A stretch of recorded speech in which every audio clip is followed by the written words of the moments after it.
राम राम शेतकरी मित्रांनो, आपला हा 2 जून रोजी लागवड झालेला कापूस आहे. याच्यामध्ये आपण सर्व काही दिलेलं आहे. आता समजा 7.5 किलोपर्यंत 7-8 किलो जे काही असेल ते रासायनिक खत दिलेलं आहे 2 एकरमध्ये, प्लस घरगुती निविष्ठा सर्व काही बनवून आपण यामध्ये दिलेले आहेत. आता आपल्याला जोपर्यंत वापसा होत नाही तोपर्यंत आपण याला काहीच देणार नाहीत आणि गरज पण नाही आहे. कारण जमिनीमध्ये जास्त प्रमाणात काळी कचरा असतो, सगळीकडे ओल असल्यामुळे आता हे कुजन प्रक्रियेला फास्ट प्रक्रिया भेटेल आणि त्यामुळे लवकर कुजल आणि पिकांना अन्नद्रव्य उपलब्ध होईल. शेतकरी मित्रांनो, आता रासायनिक शेतकरी येतील, पूर्ण शेताला खुंतील आणि रासायनिक खत देतील. जमिनीमध्ये ज्या वेळेला ओलावा जास्त असतो आणि आपण कधी चाललो त्याच्यानं सुद्धा भरपूर नुकसान होणारे असतात.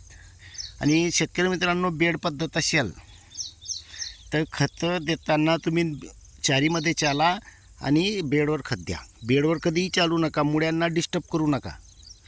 जर की तुम्ही असं केलं तर तुमच्या पिकामध्ये काही एक फरक म्हणजे नुकसान होणार नाही. पण जर की तुम्ही बेडवर चालून कधी खत दिलं तर प्रॉब्लेम येईलच, त्यात शंका नाही आहे.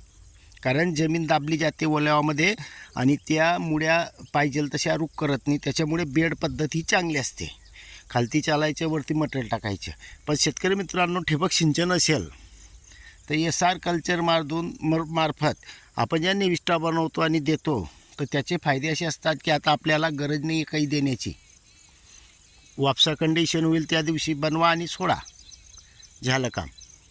म्हणजे हा जो आता मजुरी खर्च म्हणतो आपण खतं देण्याचा, तो आपल्याला लागतच नाही.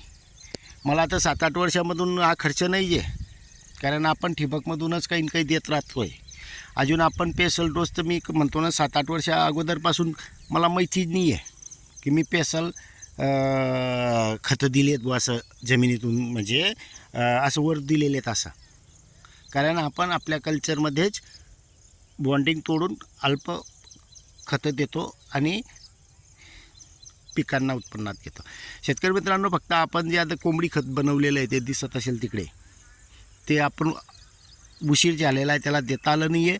पण ज्या दिवशी वापसा कंडिशन होईल किंवा थोडं बरं हे होईल त्या दिवशी आपण तेही थोडं करून पिकाला देऊन देणार आहे कापसाला.